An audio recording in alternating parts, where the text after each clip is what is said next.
тука е сега што наш... Ви ги барат гласоите. Да, значи, и денес со сите тие преселби, убиства, бркање на македонци, по сите проценки нема помалку од 200 до 220.000 луѓе со македонски корен на територијата на Егејска Македонија. Минималниот, така кој што пресметнаме ние народ што сме македонци што го зборуваме јазико, јас мислам со моје мислење од 200 до 280.000 народ се.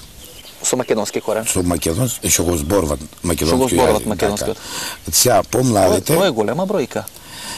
Помладите почнуваме да го губиме и тоа е, мислам, пак една цел на државата. Ако го изгубат јазико, ќе се потомат неки ќе се претопат со грците. Така. Значи свесно грчката политика тоа го прави. Една грешка што имаме ние како не грешка да го рече, од иста вера со грците. Останете со нас и по рекламите, проследете финалето на нашето вечерашно досие на работна тема. Како живеат македонците во Егејска Македонија?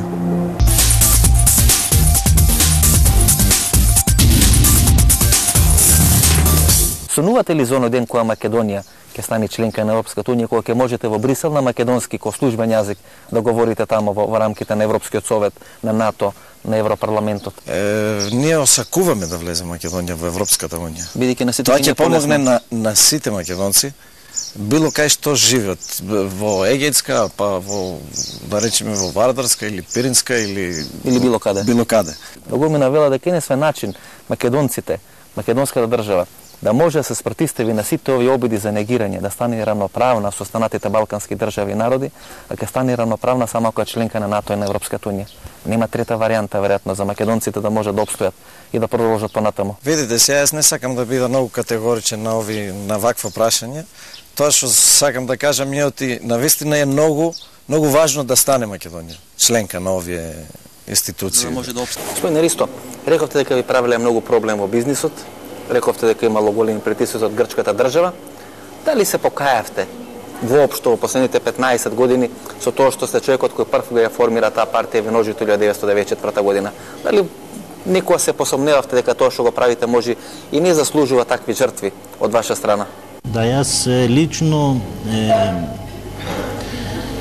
никогаш не сум пишманет и никогаш не се оставив од моите идеи, знаев дека ова борба ќе биде една тешка борба и долга борба.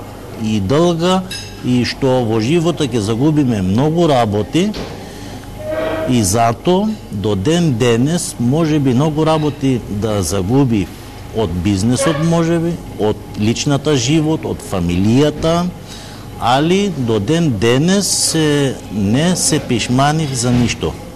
Ова беше емисијата во Центар, јас сум Васко Ефтов. Вие гледате вечера емисијата со работа наслов Како живеат македонците во Егејска Македонија. Гледајте репризата утре во 13 часот, ние се гледаме идниот вторник од 20 часот и 10 минути. Пријатна вечер Македонија каде и да си, ние тоа ви го пасукаме од овде, од Лерин, кој е срцевината на македонштината во Егејска Македонија.